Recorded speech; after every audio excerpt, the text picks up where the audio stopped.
Hi guys, hello, how are you? I am Srinivas IAS. I am an educator from since 2012. I was teaching of many fields of science as well as social science. Particularly, I am teaching for NEET courses, NEET class students at Delhi and Bangalore, etc. So, in this class, I am going to give the passing capsule for the failed students who are failed in PUC second year. I am going to give them that passing package for the students. Biology passing capsules. First unit, that is reproduction, and chapter wise I am giving the important questions and as well as the answers are there in the board. You can see that one. First, these are the important questions for your academic exams. Reproduction. What is reproduction or define the word reproduction? They will ask for 1 mark questions. 1 mark ಕೇಳ್ತಾರೆ question ನ ನೀವು ಏನು answer ಮಾಡಬೇಕಾಗ್ತದೆ? You have to answer reproduction is a biological process wherein which an organism is going to reproduce of its own kind of an organism. Such kind of a process is known as a reproduction process. ಒಂದು biological process ಅಲ್ಲಿ ಒಂದು parent ತನ್ನದೇ ಆದಂತಹ ಒಂದು ಅದೇ ರೀತಿಯಾದಂತಹ organism ನ ಉತ್ಪತ್ತಿ ಮಾಡಿದ್ರೆ ಅದನ್ನೇ ಅಂತ ಕರಿತೀವಿ ನಾವು ರಿಪ್ರೊಡಕ್ಷನ್ ಅಂತ ಕರಿತೀವಿ. Next, second question, 1 mark question. I am not going to elaborate these concepts. Why? Because due to the lack of time, I want to cover entire chapters of that 16 lessons of this second PUC. So that I am going to highlight the important questions as well as the answers for you. Right. The second one, what is lifespan?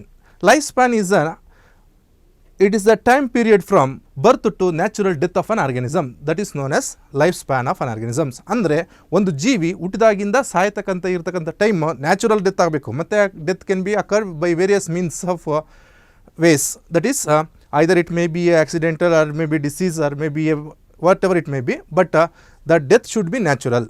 The time period from birth to natural death of an organism, that is known as lifespan of an organism. Next, third question, what is the sexual reproduction and explain the types? What is asexual reproduction and explain the types? This is the type of reproduction wherein which a single parent can give rise to young ones of its own kind without fusion of male and female gametes. That process is known as asexual reproductions. We can see various means of asexual reproduction or types of asexual reproduction, such as zoospores is one of the type of asexual reproduction, that is zoospores. Example, algae. In algae we can see zoospore method of asexual reproduction. Budding is the another one type of asexual reproduction. This can be found in case of yeast as well as in case of hydra. These organisms are going to be produce an organism by budding method of reproductions. Next, other one is gemmules. Gemmule is the another type of asexual reproduction. This can be found in case of sponges during the adverse condition of an environment. The sponges undergoes a gemmule type of asexual reproductions. Next, another one is conidia. Penicillium is an example of fungus which is going to be reproduced through the conidia type of reproductions. Next, amoeba is an example for the binary fission method of asexual reproduction. I am not going to elaborate these things because just whatever the questions are there, according to that questions you have to answer for your passing marks. So what is asexual reproduction and explain types? If this question comes, it will come for 2 marks or 3 marks. Next, explain vegetative propagation in higher plants. This question will comes for 3 mark. When it comes for 3 marks, you have to write what is vegetative propagations. Asexual reproduction, vegetative propagation is plants, that is also called as asexual reproduction.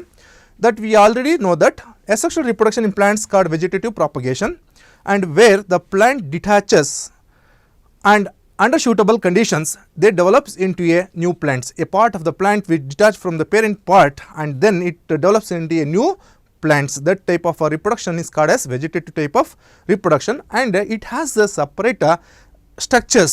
That structure we call as propagules. Example, such of vegetative reproduction we can found in different vegetative reproductions.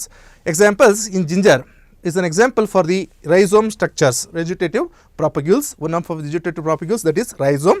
Example is ginger. Next, another one is eyes of tuber. Example, potato. And sucker is example is chrysanthemum. Runner, example Haxalis. Offset, example Eichhornia. Bulbil, example Hagave. Leaf buds, example Bryophyllum. These are the A, B, C, D, E, F, G.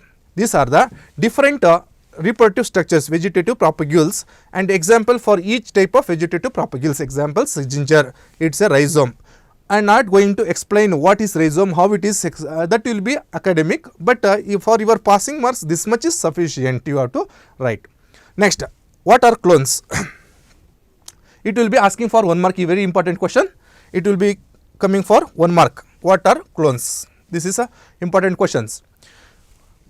Clones are the individuals which are produced by asexual method of reproduction, wherein which the offsprings which are produced by asexual method of reproductions are morphologically and genetically they are similar to their parents. Such kind of offsprings we called as clones.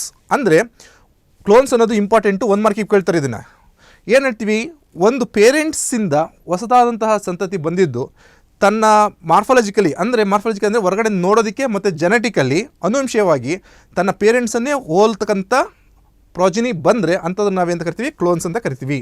Clones are the individuals which are similar in morphologically and genetically. They are similar to their parents. Such kind of individuals we call as clones.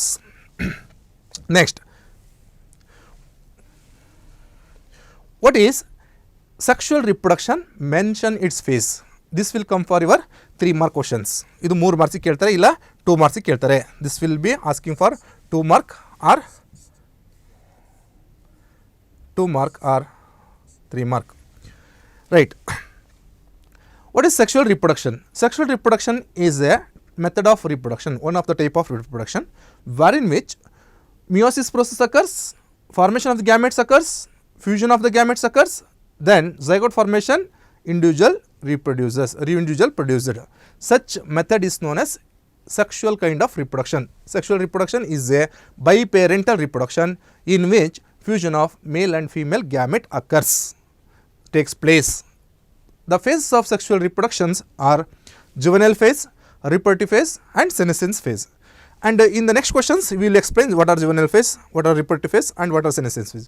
For example, what is sexual reproduction? Mention in its types ಅಂತ ಕೇಳಿದ್ರೆ ಏನು sexual reproduction ಅಂದ್ರೆ ಏನು ಮತ್ತು phases mention ಮಾಡಿದರೆ ಇಷ್ಟೇ ಸಾಕು answer. ಏನು ಬರೀಬೇಕು, sexual reproduction is a biparental reproduction in which fusion of male and female gamete occurs or takes place. ಅಷ್ಟು ಬರೆದ್ರೆ ಸೆಕ್ಷುವಲ್ ರಿಪ್ರೊಡಕ್ಷನ್ ಡೆಫಿನೇಷನ್ ಆಯಿತು. Mention its types.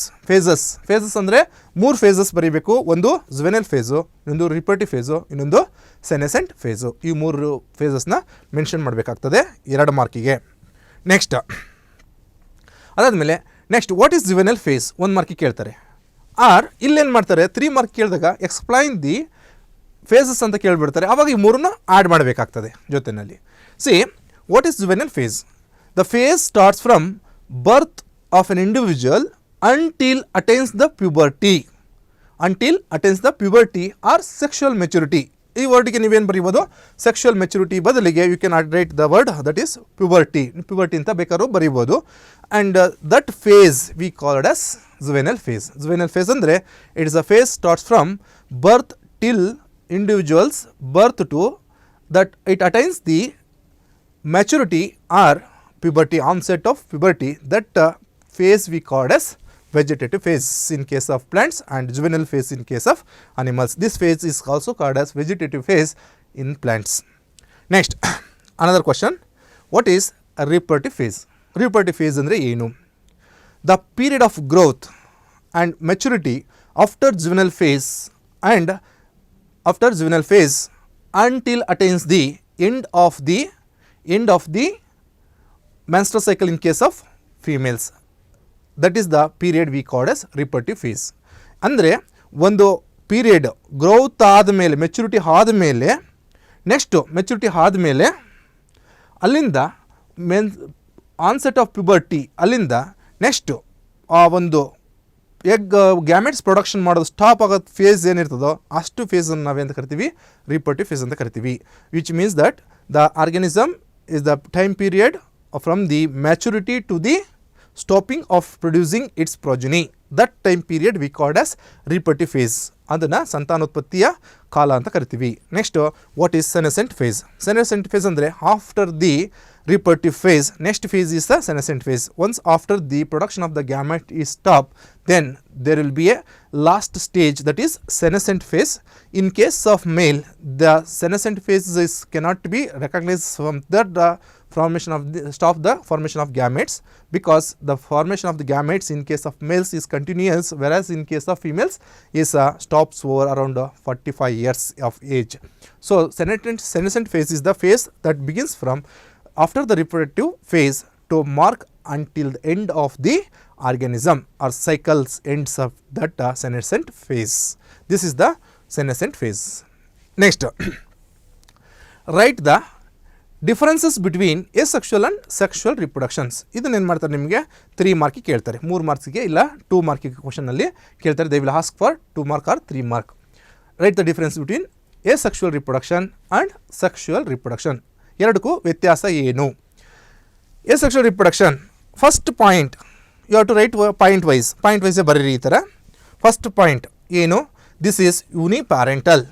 This is biparental ಅಂತ ಇಲ್ಲಿದೆ, but we cannot say biparental always. Usually biparental ಅಂತ ಬರೀಬೇಕು ನೀವು.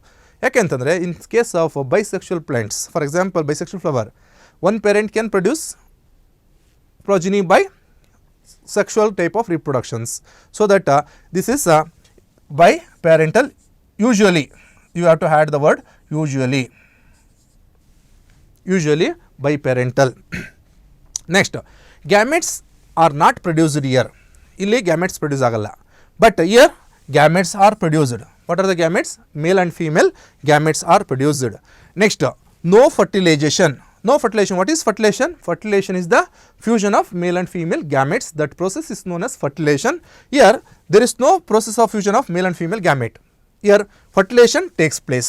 There is be a syngamy, fusion of male and female gamete occurs. Next, offsprings are identical to their parents. If the offsprings are identical to their parents, what they are called? They are called clones. Here offsprings are differ from their parents. Next, offsprings do not show variations. Here offsprings show variation because of the recombinations. That recombination process occurs because of the meiosis process. Because meiosis process is there during the gamete formation, meiosis occurs, so that there will be a recombinations. Alli recombination agtade, illi recombination agodilla. So hagagi offsprings do not show variations. Their offspring shows variation because of the recombinations. Illi 5 point ಇದೆ. You have to write whole 5 points for 3 mark questions.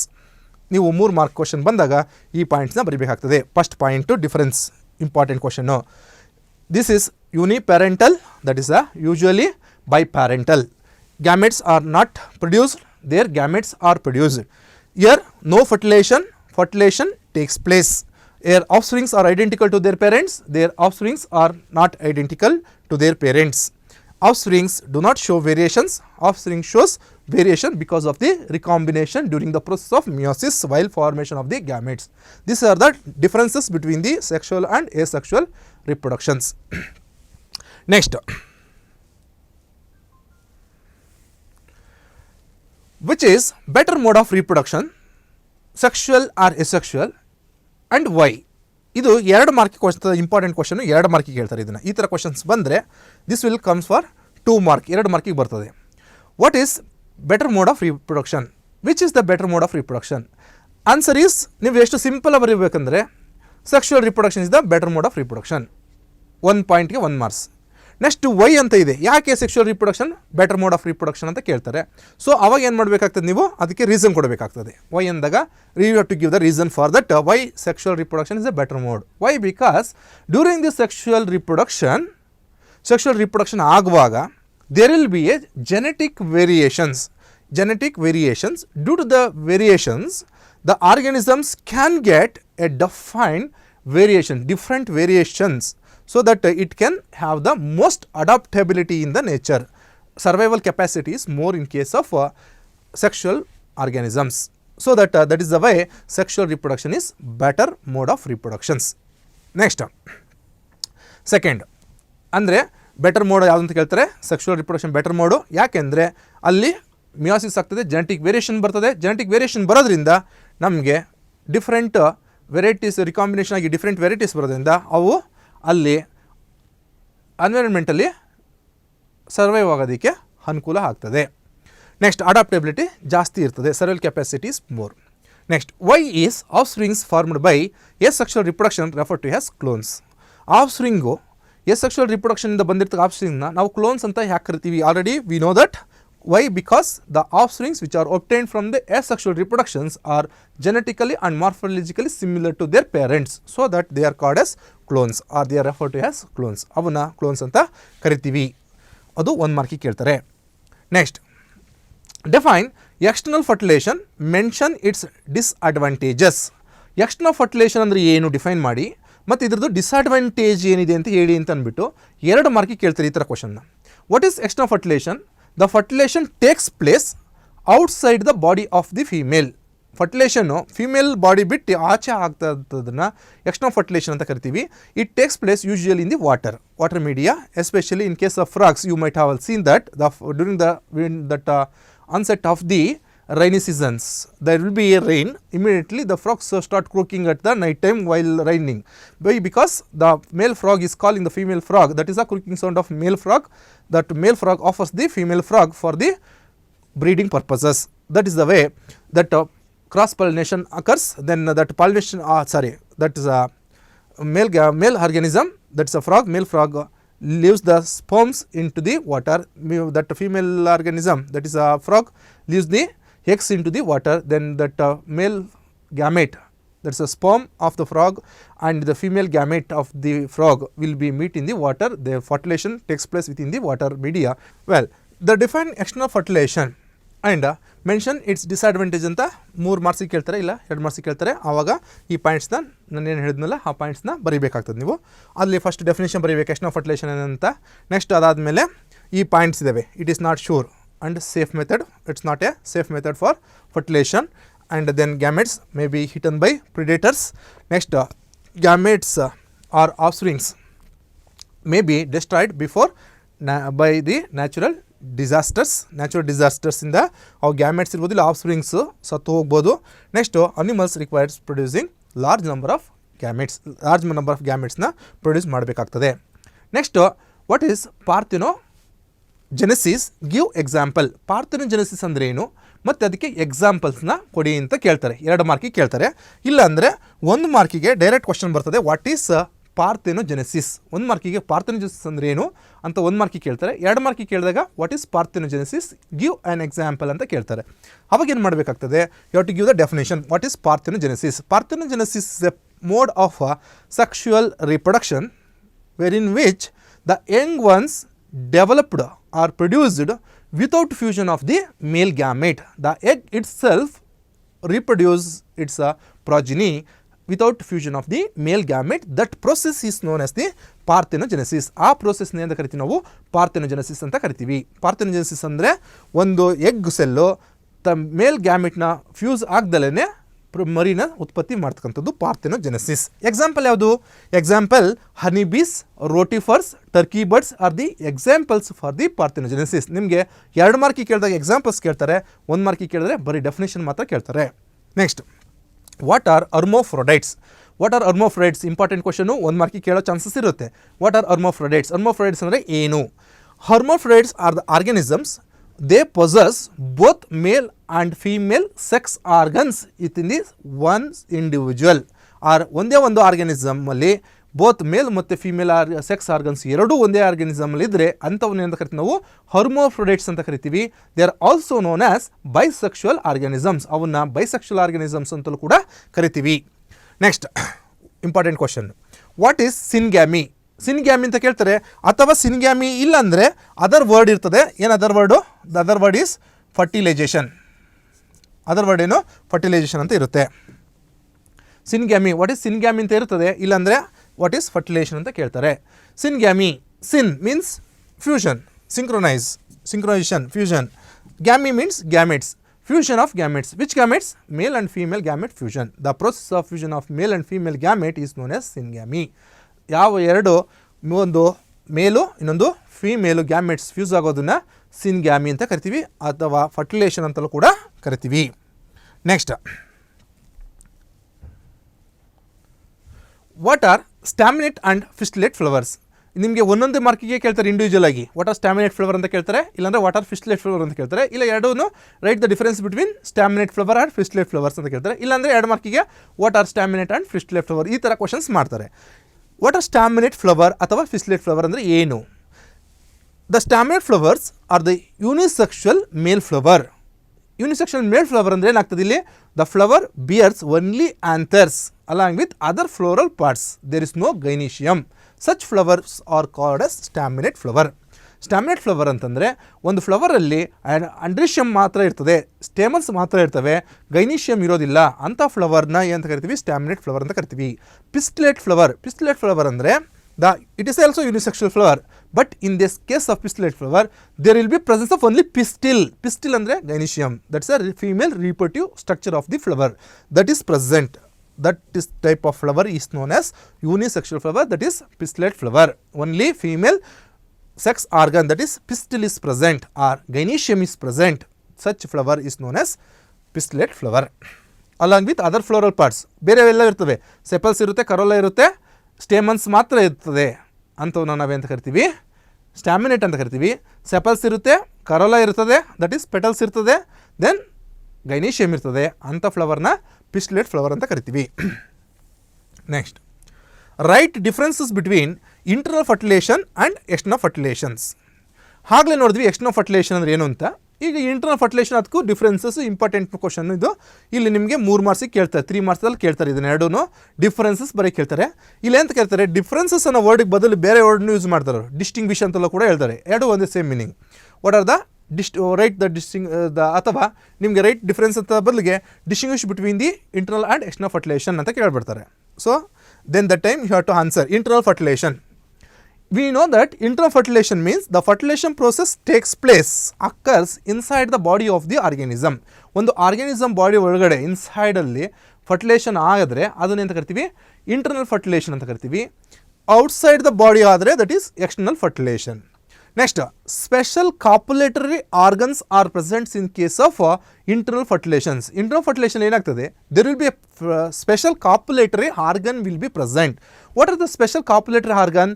That is a female produces a egg inside the female body, and then the male should be transfer its male gamete, that is sperm, into the female body. There will be a special copulatory organ, that is the male sex organ, that is the special copulatory organ presents for the internal fertilizations. And external fertilizations, there is no special copulatory organ, not required. And mating is essential. Mating means that mating ಅಂದರೆ female and male organisms they are mating, that copulating, and there mating is not required. Next, body fluid is the media for the fertilisation. In case of internal fertilisation, body fluid is the media for the fertilization process, whereas external fertilization, there are the outer environments, that water is the media for the external fertilizations. Only limited number of eggs are released. In case of internal fertilizations, only limited number of eggs are released. For example, in case of human beings, only 1 egg per menstrual cycle. One menstrual cycle ge 1 egg release agodu. Whereas in case of external fertilization, large number of eggs are produced.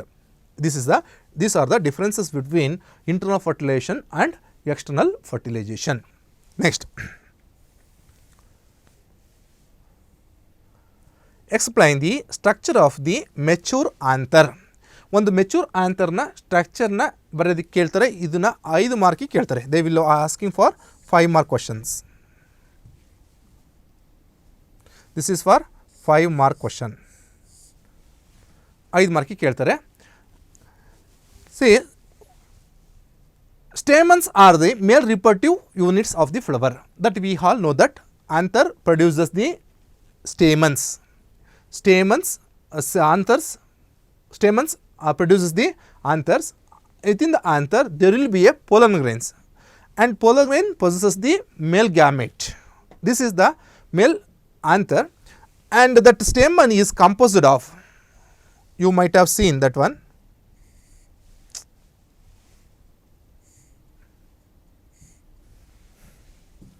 Cannot write. So, right, fine. Stamens, you all know that stamen consisting of filament and anther, two regions. The anther is a bilobed in structures. Here you can see that anther. This is the one lobe, half of the lobe, another half of the lobe. That is a bilobe. Two lobes are there. In these two lobes, there will be a presence of two microsporangia. Each lobe is having two microsporangia.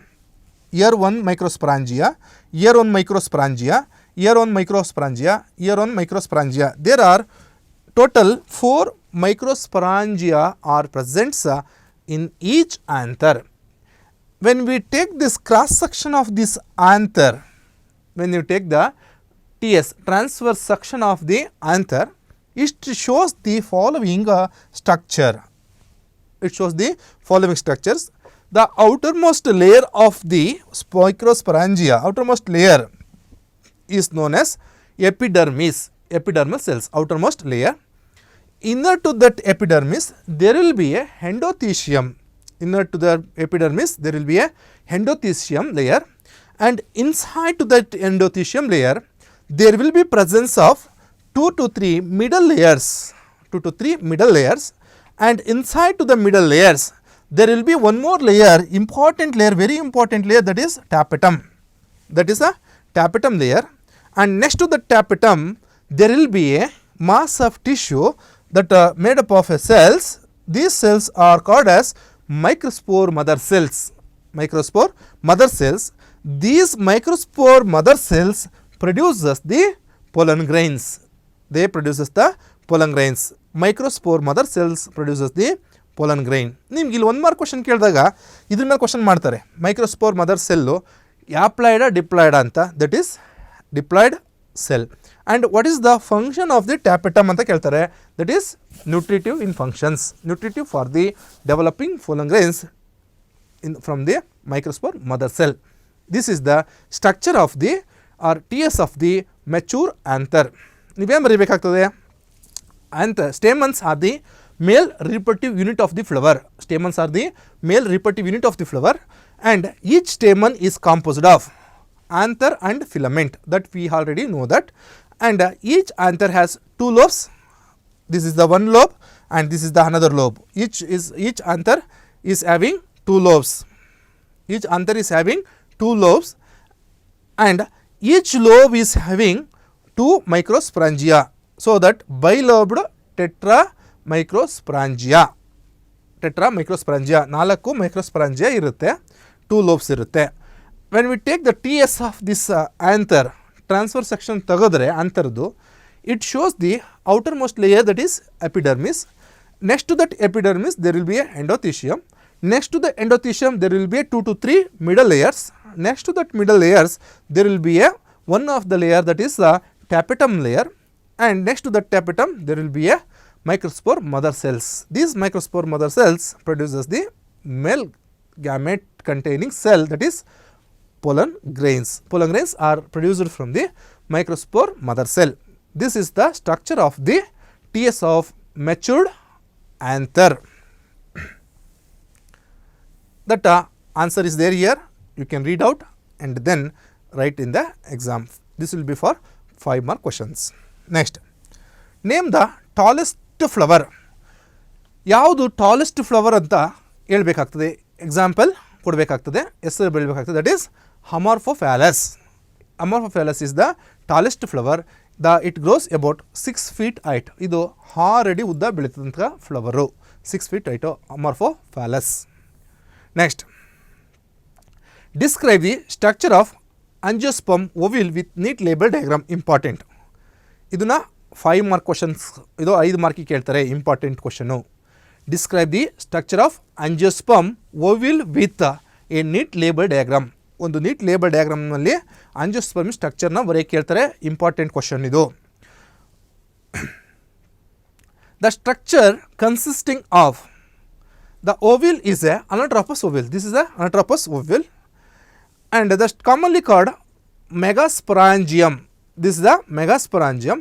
which is attached to the placenta by the stalk called funicle. ಇದನ್ನ stalk ಅಂತ ಕರಿತೀವಿ, that is called as funicle. This region, that is a stalk region, that is a funicle.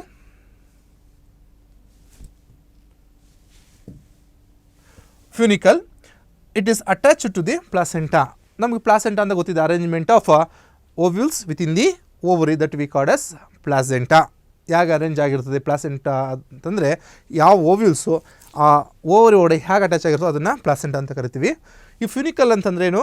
It is the stalk which gives the connection link between the placenta and the ovule. And there will be a small opening that we called as micropylar regions. ಅದನ್ನೆಂತ ಕರಿತೀವಿ? Micropylar regions ಅಂತ ಕರಿತೀವಿ. And inside to that there will be a outer layer, that outer layer, one layer, another one layer, that's outer layer and inner layer, two layer of cells. These two layer of cells are called as integuments. avuna integuments anta karitivi. These are, one is the outer integuments, ಒಂದು outer integument irutte, ಇನ್ನೊಂದು inner integument, another one is inner integument. Next to that integument there will be a nucellus cells. There will be a presence of layer of cells, that is the nucellus. Nucellus is the important nourishment cells. They are the important nourishment cells. They nourishes the developing embryo sac. Developing embryo sac ಗೆ nourish ಮಾಡ್ತಕ್ಕಂಥದ್ದು. And inside to that there will be a embryo sac. There will be a embryo sac, and this embryo sac possesses two polar regions. That ovule is having two polar regions, that is towards the micropyle. That region we call it as micropylar regions. Towards the micropyle, that region we call as micropylar regions, and opposite to that is known as the chalajal end ಅಥವಾ chalajal pole. This is the micropylar pole and the chalajal pole. This is the structure of the anatropous ovule or mature ovule, angiospermic ovule. ನಿಮಗೆ question ಏನು confusion ಮಾಡೋದು? Anatropous ovule ಅಂತ ಕೇಳ್ತಾರೆ. ಅನಾಟ್ರೋಪಸ್ ovule ಅಂದರೆ ಇದೇ ಬರಬೇಕು, ಅಥವಾ ಮೆಚೂರ್ ಓವ್ಯೂಲ್ ಅಂದ್ರೂ ಇದೇ ಬರ್ದು ಎಕ್ಸ್ಪ್ಲೈನ್ ಮಾಡಬೇಕು. The ovule is consisting of the following structure ಅಂತ ಬರ್ದು, the ovule which is attached to the placenta through the stalk like structure called funicle, below which there will be a small opening that is known as micropylar regions, and there will be a, it covered, the ovule is made up of two layer of cells, that is a outer layer and next to that inner layer. Those layers are called as integuments, outer integuments and inner integuments. Next to that integuments there will be a tissue, that tissue is known as nucellus.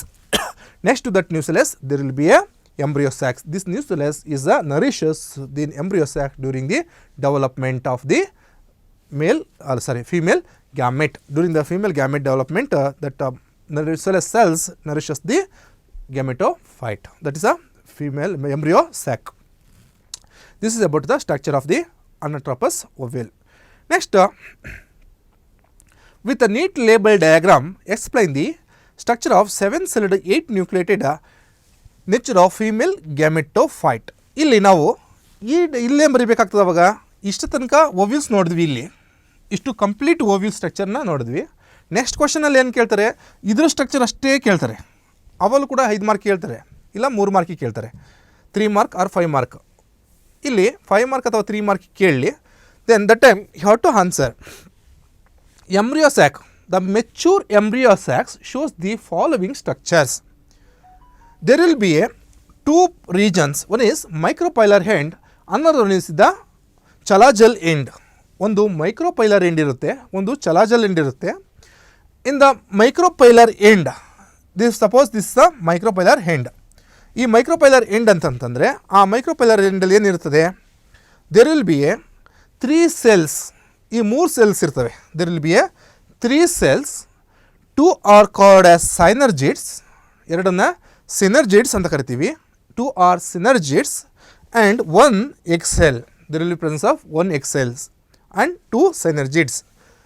And within that synergids there will be a finger like projections. Those finger like projections are called as filiform apparatus. ಅವನ್ನ ಅಂತ ಕರಿತೀವಿ? ಫಿಲಿಫಾರ್ಮ್ apparatus ಅಂತ ಕರಿತೀವಿ. These filiform apparatus helpful or guide the entry of pollen tube into the egg cell. ಆ pollen tube entry ಆದಾಗ ಅದಕ್ಕೆ guide ಮಾಡ್ತಕ್ಕಂಥದ್ದು filiform apparatus, that is filiform apparatus, that finger like projections they present with the synergids. That filiform operators, that is filiform operators that helps the or guides the entry of the pollen tube into the egg cell. Next, opposite to that micropylar end, there is another end, that is chalazal end. This chalazal end is having 3 cells again. In these 3 cells, these cells are called as antipodal cells. Even antipodal cells anta karitivi. These cells nourishment in the function and they will be degenerating after the fertilization. Fertilization ಆದಮೇಲೆ these antipodal cells, they will be degenerating or while doing the embryo. Next, central cell. Central cell is having 2 nuclei, 2 nucleated cell, and this central cell, one from the polar regions, another from this pole, so this one from this pole, so that they are also called as polar nuclei cells. They are also called as polar nuclei cells. When development of that development of endosperm takes place is a part of this 2 cells along with that one more male gamete. When one more male gamete fuse with this one, it forms a triple nuclei, that is also known as triploid nucleus. Triple nucleus, that is a pen. It forms the primary endosperm nucleus. This is about the structure of the mature embryo sac. ಅಲ್ಲಿ mature embryo sack ಅಷ್ಟೇ ಕೇಳಿದಾಗ ನಿಮಗೆ triple fusion ಬರೆಯೋ ಅವಶ್ಯಕತೆ ಇಲ್ಲ. Don't mention that primary endosperm nucleus, ಅದನ್ನ primary endosperm nucleus mention ಮಾಡೋ ಅವಶ್ಯಕತೆ ಇಲ್ಲ. ಯಾಕೆಂದರೆ ಮೆಚೂರ್ ಎಂಬ್ರಿಯೋ ಸ್ಯಾಕ್ ಅಂದರೆ ಇಟ್ ಇಸ್ ನಾಟ್ ಫರ್ಟಿಲೈಸ್ಡ್, ಇದು ಫರ್ಟಿಲೈಸರ್ ಆಗಿರಬಾರ್ದು, ಅಷ್ಟೇ ಬರೀಬೇಕಾಗ್ತದೆ. ಹಾಗಾಗಿ the structure shows the 2 polar ends, one is a micropylar end and another is a chalazal end. In the micropylar end, there will be presence of 3 cells. The 2 cells two cells are synergids, one is a egg cell. Along with synergids, there will be a finger like projections called filiform operators. This filiform operators helps or guides the entry of the pollen tube into the egg cell. And next, opposite of that one, that is a antipodal cells are present at the chalazal end. These are the 3 again. These 3 cells are antipodal cells. These cells helps the nourishment in nature, and after the fertilization, while forming the embryo, these antipodal cells degenerates, and at the center there will be a 2 nuclei cells, that is one from the chalazal pole, another from the micropylar pole. These cells migrate towards the center, and then it forms a single cell at the center and having 2 nuclei. This is about the mature female gametophyte, that is embryo sac. Next,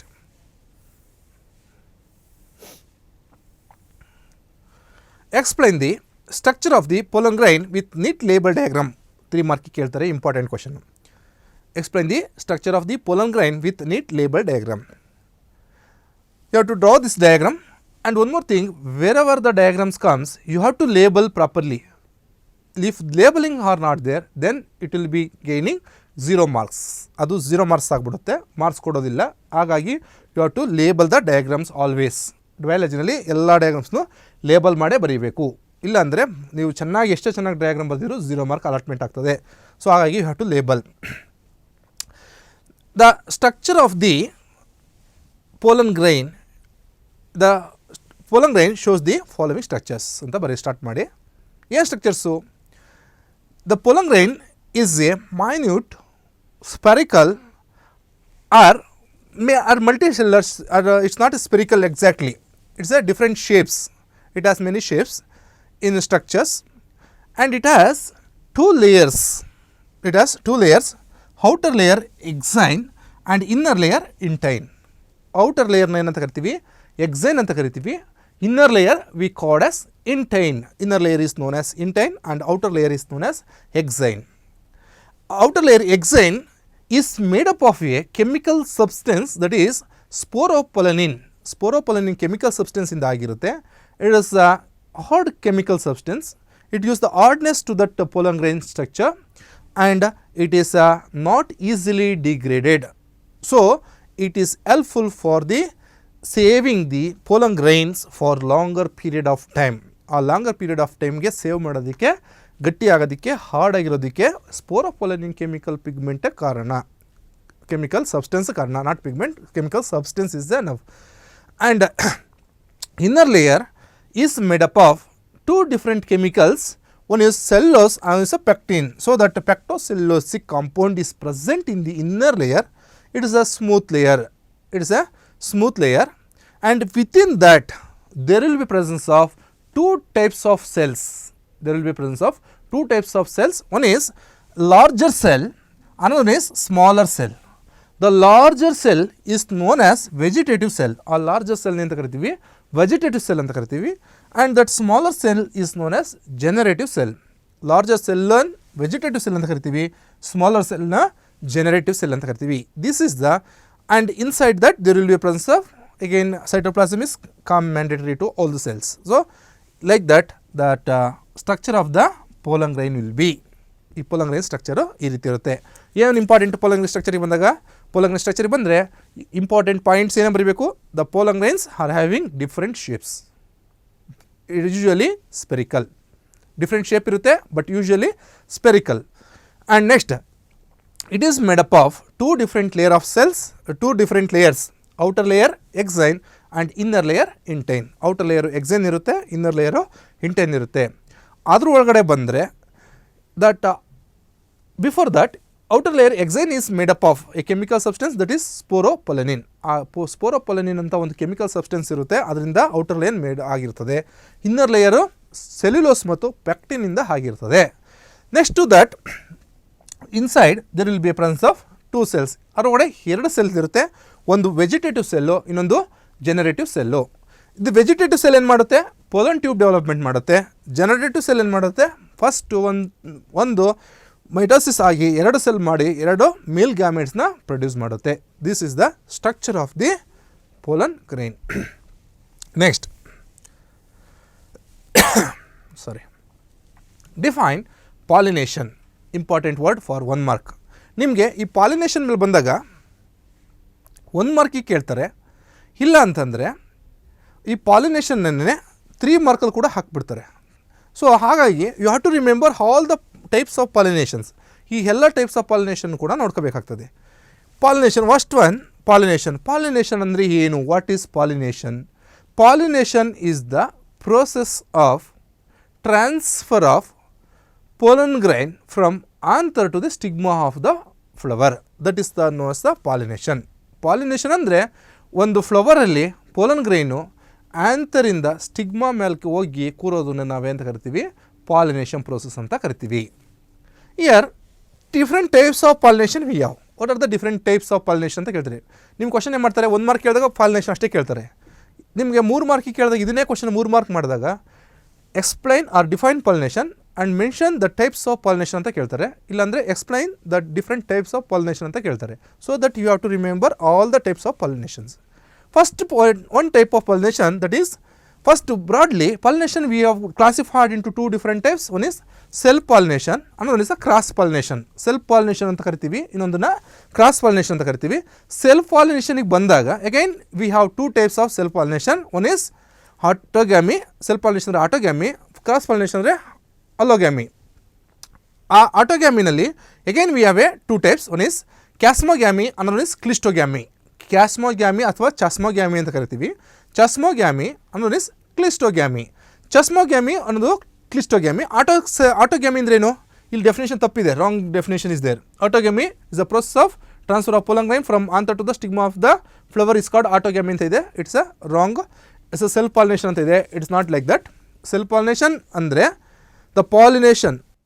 what is autogamy? Autogamy ಅಂತಂತಂದರೆ the pollination takes place within the same flower or within the same plant of the flower. Such pollination we call as autogamy, but the definition is wrong here. This is not an autogamy definition, it is the definition of pollination. Idu pollination definition copy agide next again illi same. So autogamy is the self pollination. Self pollination ಅಂತಂದರೆ ಒಂದೇ ಗಿಡದಲ್ಲಿ ಒಂದು ಫ್ಲವರಲ್ಲಿ pollination ಆಗುವಂಥದ್ದು, ಅದನ್ನು self pollination ಅಂತ ಕರಿತೀವಿ. ಆದರೆ ಇಲ್ಲಿ ಡೆಫಿನೇಷನು ಪಾಲಿನೇಷನ್ ಡೆಫಿನೇಷನ್ನೇ ಕಾಪಿ ಆಗಿದೆ.